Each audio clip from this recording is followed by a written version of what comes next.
All right. Well, good morning. Welcome to our morning devotions. This is a makeup from last Friday when, if you see my mic right here, the mute button is very tiny, and if the light is on, that means the mic is working. But if it's flashing, it just means it's muted.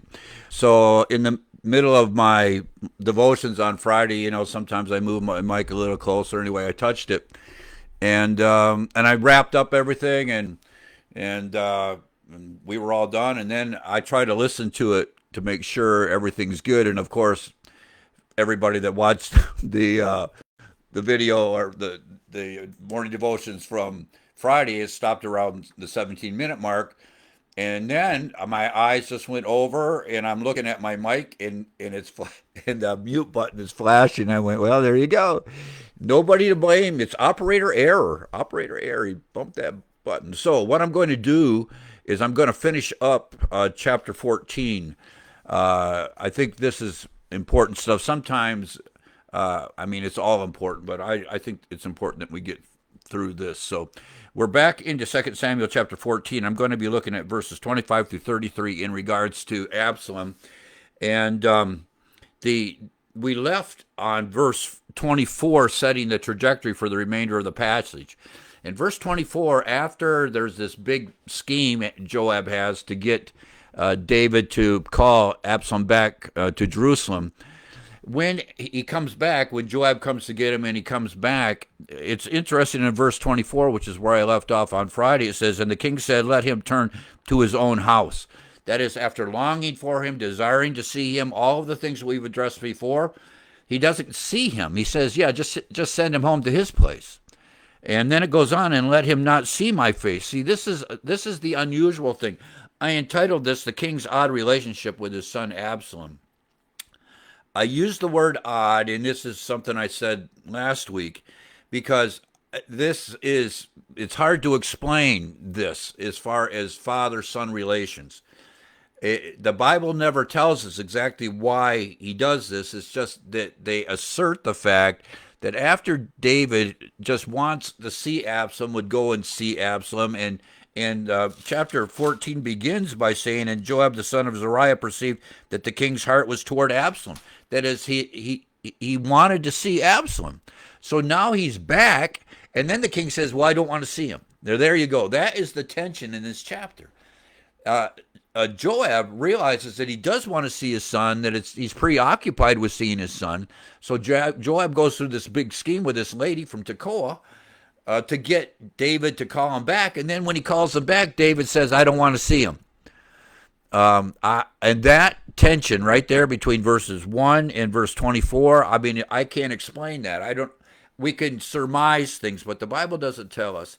And everybody, I think there's some good, deductions that can be made here, perhaps. But this tension that exists between David and Absalom, it metastasizes. It gets worse until finally it comes to the place where Absalom is going to run his dad out of Jerusalem, and he's going to try to kill him. So the one thing we do know about this is, because this tension, for whatever reason, exists, it's going to get worse, which is a lesson to us to say that if there's tension to start with, that if that's not resolved, it can just compile and get bigger until it gets out of control. All right, and even by the end of this chapter, we're still kind of up in the air about this. But here we go. So, in verse 25, talks about Absalom, and I said one of the last things I said last week is that Absalom was perfect king material. All right, this guy is made to be a king. The way the Bible describes him is he is just the most handsome man in Israel. He he's just when I say handsome, the Bible, and when we talk about beauty and being handsome, these can be objectively defined. Beauty can be defined, and it's not just a subjective thing. And it's based on what the Bible says is beautiful. All right, there's the key. Matter of fact, when you look at a sunset, And when you look at some of the things that God has created, like these gigantic waterfalls, these things are beautiful, and they are intrinsically beautiful. That is, when we see them, it affects our senses, and and our minds tell us that this is what beauty is supposed to be. Some of these pictures that come from space, deep space, and these nebulas that we see there, and the different colors and shapes, and they're just magnificent. Just the witnessing of them, you know they're beautiful. It's like this. If you see something that is white, the color white, your brain does not have to analyze that. It's just, we know that what white is, in our minds register that color. All right. Now, my mind doesn't do that because I'm colorblind. I'm all messed up all the time when it comes to colors. Everybody that knows, knows it's a riot talking about colors with me. But eyes that work right, okay, the color is just there, and you know it. It's an immediate understanding of it. You don't have to debate, argue that whether or not that's what the color is, okay? So it is with beauty. The Bible describes it that way. So when people say that this is all subjective, and we say it casually, that beauty is in the eye of the beholder, that relativity has to succumb to what truly is beautiful, all right, and what is truly handsome, because the Bible says that he is handsome. It says here, but in all Israel, compared to every other man in Israel, and here we go, there was none to be so much praised as Absalom for his beauty. Now, we use the word beauty here in regards to a man, but we would say that in our terms that he's just absolutely drop dead handsome, all right, as far as men go, as we consider men. He's beautiful. And it says, from the sole of his foot even to the crown of his head, there was no blemish in him. That is, that his teeth were all straight, and his countenance was perfect, and his frame was perfect, and he didn't have a limp, and there was no part of him that was weaker than another. I mean, he's symmetrical as a man, all right? And compared to everyone else, he's beautiful, all right? So this in a world where we see things and they govern the way we act, this is a leg up, all right? He's beautiful. People like to be in his company, you see. And they like to be around Absalom, and he's going to utilize this all in political ways. All right, not only is he handsome, but he's going to utilize this as well as he deals with the princes of Judah to demonstrate why they should side with him against his dad. All right, so this is going to be an asset that he has. So it's not just that. Not only is he beautiful or absolutely handsome, all right, somebody that you would like to have as your king, all right, or as your friend, as your ally. But it says in this verse 26, and when he pulled his head, that is when he cut his hair, it said, for it was at every year's end that he pulled it, because the hair was heavy on him. Therefore he pulled it. That is, he had such a head of hair that they had to cut it every year. Now, We speak of that in different terms because we have barbers and hairdressers and that, but the hair lengths were different at this time. Nobody accused Absalom of being a girl because he had long hair. The text dealing with long hair in the Bible, that long hair has to deal with a woman's hairstyle. Nobody accused any Nazarite in the Old Testament of being a woman or being effeminate. Nobody said, Samson, you're effeminate. No. Matter of fact, when he got his hair cut is when the Spirit of God and the power left him. That's not what it is. When you see our forefathers and their hairstyles, and there's times, of course, where hair was cut shorter, like in the Roman Empire, but it's changed throughout all history. The idea of either having a beard or not having a beard, or the popularity of it, I mean, the idea of how long your hair is and how your hair is not. These things change all through the different cultures. What doesn't change is the distinction. This is the big thing. The distinction between a woman's hairdo and a man's hairdo. The Bible says men are not supposed to have women's hairdos. All right? That's the idea of the long hair. If you've been around as long as I have, you have seen men with women's hairdos, all right? You have. And I'm not saying back in the '60s that the long hair wasn't a symbol of rebellion, okay, but that was a heart matter. To focus on the hair length wasn't it. And I got to say something else too. These a lot of guys when they got saved after their hair was so long, they got it cut. Now it might not have been as short as mine is right now, and I need a haircut, but they still got it cut because they didn't want to look like the world around them. See, that's another issue when it comes to the length of hair. Anyway, he's got a head of hair that I would say every woman would just want. Okay, it's just amazing. And I did it again. It weighed 200 shekels. 200 shekels after the king's weight. And, I didn't look that up again. I should have before I started this. But the point is, it was a lot of hair. All right. Matter of fact, when he gets killed, he's got so much hair that when he's riding under an oak tree, his hair gets stuck in the branches. Can you imagine that? And that's when Joab has his guys kill him. All right. And that's the end of Absalom. So this character trait or this physical trait of Absalom is really what's going to end in his demise.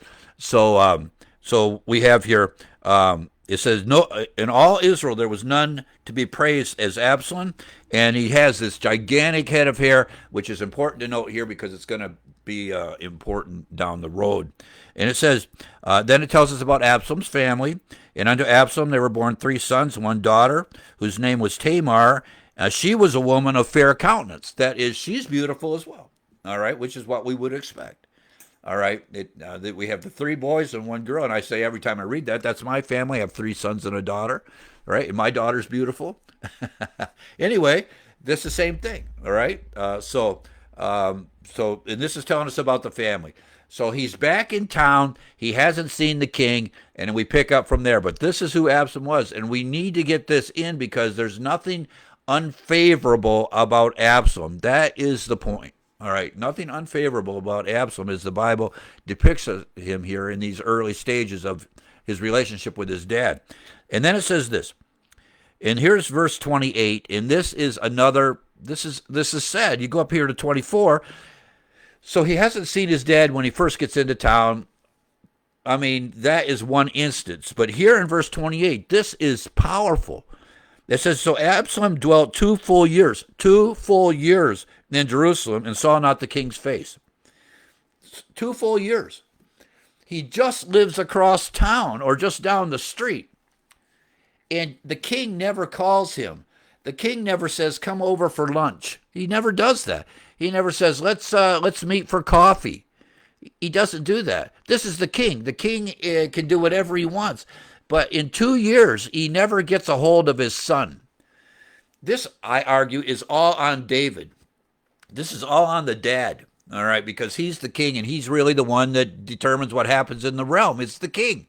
So why, after longing for your boy, to get him back, he's a great guy, what we've learned here about him so far, right?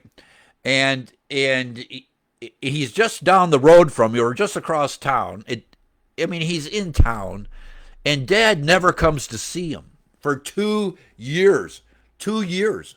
And as far as we know up until this time, there's no tension between the two. All right. That's not it. All right. So he ran for his life. But I got to say one thing too. I should have said this back when I did chapter 13. But after he realized that Ammon had laid with his half-sister, Tamar, I read the verse 21, but when King David heard these things, he was wroth, very wroth, and I just slid by that verse because I said, well, David is angry that it happened. And this is why, one reason, I should have said this, this was the king's business to take care of. The king should not have just said, well, I'm really angry about this. This is like in James where you're a big talker, but you're not a doer. If you're a big talker, not a doer, what good is how angry I am? Well, what are you going to do about it? There you go. All right. Even if it's righteous anger. Okay. Now what are you going to do about it? I'm just going to stew. Was that what we're going to do? David does not respond to the rape. If David, who is in the place of the king, would have responded, do you think Absalom would have killed him? No, because David would have squared it away. But instead, David sits, is angry that it happened. And I said I had to say something now because it's been steaming me ever since I skipped over that. He should have done something. If David, who is in a place of authority, would have done something, then the brother wouldn't have had to. But he doesn't. So then Absalom kills Ammon, and then he's got to run for his life because, of course, he's a murderer. And he goes to Geshur and he hides out. All right, for 3 years. So anyway, I might add, and this is just me talking, but there may be a sense that Absalom had the iron to do what Dad wouldn't. You see.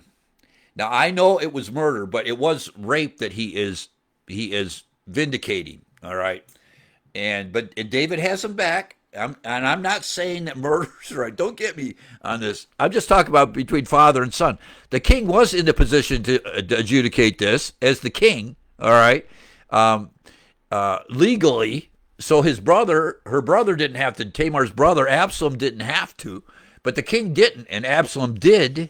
All right. And then he has to run for his life. But now he's back in town. I'm just saying, I just wonder, Pete Van Cleek said this is in the Bible. I'm not saying that. You just have to wonder whether or not the fact that Absalom had the iron, that's all I'm trying to say, to pull the trigger, whether it was right on target, which I'm arguing it wasn't, all right, because it was against the law. But something should have been done is the point. You can't let the rape go unadjudicated is the point. That's all I'm trying to say. And it was up to the king to take care of this. He didn't. So Absalom says, I'll take care of it. And that was the end of Ammon. He sets Ammon up and has him killed. All right. So we're back into chapter 14. And so for 2 years, David doesn't come and see his boy after he says, I want to see him. This is just, if it said in the Bible that David didn't care and there was something going on, then we would say, well, the reason he didn't come and see him is X, Y, Z. But that is not what the Bible says. It doesn't tell us anything. It's like he just ignores his boy. No dad should ignore their son. I mean, you should not ignore your sons, all right? Especially for 2 years. No, this is not good, and it's going to get worse. So let's keep going. Therefore, Absalom sent for Joab because after 2 years, he's finally saying, I've given my dad enough time to get a hold of me. I've given him enough time. I mean, I'm not rushing him. I know he's the king. He's got lots to do. He's got lots on his plate. He's the king. But after 2 years, you're telling me you can't squeeze me in for lunch? Is that what you're telling me, Dad? You see, something is not right here, and it just keeps getting worse. But what's not right is crazy because after Absalom is dead, David pines for him and won't eat and acts like his best friend is dead when his son's been trying to kill him. And Joab has to just get him by the shirt, the collar, and wake him up. All right? It's that's why I use the word the oddest thing. We can make all these connections. After he comes after him, we can see. But even after he comes after him, he doesn't want to kill his boy, although his boy wants to kill him. All right, let's keep going. So, therefore, Absalom sent for Joab, because Joab's the one that got him back from Geshur, to have sent him to the king. But he would not come. He goes to Joab then, he says, you make an introduction for me to the king. Come on, Joab, you're the one that set this all up. I'm back in town. You do it. So he says, but he would not come. Joab's not coming either. Now, why is this? Joab is the one that set up the scheme to get him back in town because he could see that the heart of David was toward him. So he is the right guy for Absalom to get a hold of. So Absalom's to say, he's the middleman in all of this. I'll get him to be the middleman again. But Joab isn't going to be the middleman again. This is crazy.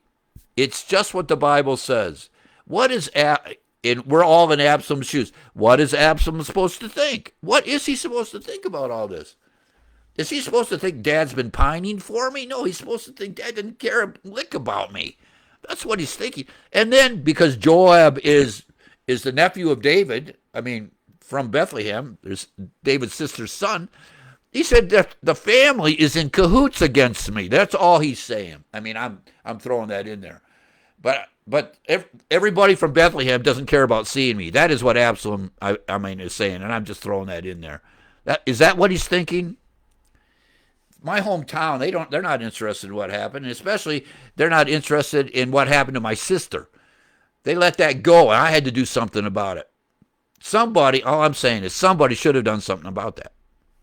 Nobody did. So Absalom says, if nobody in my family is going to look after me and my sister, then I'll take care of myself. There you go. There's about the best little bit of why this could be happening I can throw out there. None of this is in the Bible, but that's the case you could build, all right? So he calls him, he doesn't come, but he would not come. And when he sent again, the second time he would not come. Okay, so maybe it got lost. Maybe things got lost on the way, okay, that he couldn't come. I understand that, he says. So I'll check with him again. No, he's not coming. See? Absalom is thinking to himself, I'm out here by myself. And then he says this, therefore, he said to his servants, Absalom, I know how to get their attention. None of this would have happened if Joab would have stopped by or David would have said, come over. That's what we're talking about here. Everybody's ignoring me. Absalom says, what can I do to get their attention? When it says not to provoke your children unto wrath, now these are all grown men. These are grown men. Absalom is not under the tutelage of his dad like he's growing up in the house. That's not it. These are grown men. They're all making their own decisions. But the fact is, even as they grow, you're still the father and still the son. That's going to remain until they die, because that's the relationship that is built into the way God made families. Okay, my dad used to say, even if I went to jail, I would still be the son of Bill Van Cleek. Right? Doesn't matter what I did. It's just the way it is.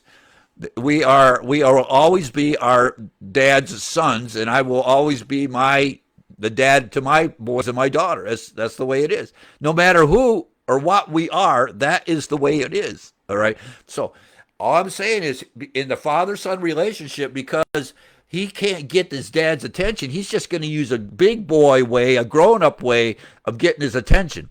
Little kids might do things because they don't think you're giving them enough time. And oftentimes we're not. I mean, what kids want most from their parents is time. That's what they want most. Okay, and if you don't, sometimes they do things they make up to see if they can get your attention by doing things they shouldn't do. Here it is again. Only this is like big time. The only thing that changed with men is the price of their toys. Yeah, that's about it. So rather than showing a temper tantrum, he says, I'll tell you what we're going to do. I'll read the verse in a minute. He says, if Joab's not going to come and get me, I'll get his attention. His barley field is right up alongside of mine. It's near mine. Let's just go over there and burn his barley down. Oh, yeah, that's a great idea. After I burn his field down, maybe then he'll stop over and wonder what's going on. Yeah, it works. It's interesting, too, when we read this, that Joab doesn't, in the text, there's no indication of emotion. It's like Joab stops over to Absalom and says, hey, why'd you burn down my barley field? It's like they had this conversation. Yeah, why'd you burn down my barley field? Maybe it's because it's the king's son. Maybe that's why. Maybe he knows because there is this unusual relationship with his dad. But let me just read the text. He goes on. He says, therefore he said unto his servants, this is verse 30, see, Joab's field is near mine. He said, and he has barley there. Go and set it on fire. This is hilarious. He tells his servants to go set Joab's field on fire. And Absalom's servants set the field on fire. It's interesting. They say, well, what does that really say in the Hebrew? In the Hebrew, it says he set Joab's field on fire. That's what it says in the Hebrew. It goes on. He said, then Joab arose and came to Absalom, because his servants are looking out the window and saying, hey, master, I think our barley field is on fire. Well, you got to get out there and try to put it out. The fire trucks are everywhere. The hose pumpers are attached to the fire hydrants, making sure trying to get the fire so it doesn't spread to the next field. I mean, all the neighbors are out there with their buckets because they don't want their fields and their property to catch on fire if they see Joab's field is on fire. I mean, the whole community is in a hubbub because all you can see is smoke coming up from the barley field of Joab, and all Joab has to say is, "Hey, why'd you set my field on fire?" And then Absalom says this. And Absalom answered Joab, behold. And there you go. These beholds are vocatives to say the whole idea is how intense and important this is. Behold, pay attention to this. Behold, I send unto thee, saying, come hither, that I may send thee to the king, to say, wherefore am I come from Geshur? I got a hold of you to ask the king, why in the world did you call me back after I was exiled for 3 years? Why am I back? He said, wherefore am I come from Geshur? It had been good for me to have been there still. I mean, if this is going to happen, I should have just stayed there. It's just better for me to be away than come back in the company of my own dad and family, and everybody just ignores me. I mean, I could just move away and live someplace else. He said, he says, wherefore am I come to Geshur? It had been good for me to have been there still. Now, therefore, let me see the king's face. I want to go see my dad, is what he's saying. He's saying the king, but this is my dad. I want to see the king's face, and he's tired of this. You can see, this is frustration. And if there be any iniquity in me, that is, if he figures I'm worthy of death for killing Ammon, if that's the case, even though he just sat on his hands, Dad didn't do anything, but because he's the king, if he figures that I'm guilty of something here, all right, he says, let him kill me. If that's what he thinks is due, it's better that he just passes judgment on me for the death of Ammon rather than just let me languish out here being ignored. That is powerful. Those are powerful words. I think we need to take that really to heart. Really take that to heart. He said, rather than being ignored by my family, by my dad, I'd rather that you just implemented your sovereign justice if you think I'm worthy of death and get this over with than for me to live the way I'm living now. It was better for me not to be back in town close to the family. I should have just been, stayed in Geshur. At least the family over there wasn't judging me or whatever's going on in his heart, in his mind, because they had different principles on what is their law would have been different than whether or not it was wrong to kill a rapist. Okay, there's outside the law of Moses. There's others that would just say, yeah, that was just. Okay, and then it goes on, verse 33, and here's the last verse. So Joab came to the king and told him. What he tells him is, he burned down my barley field.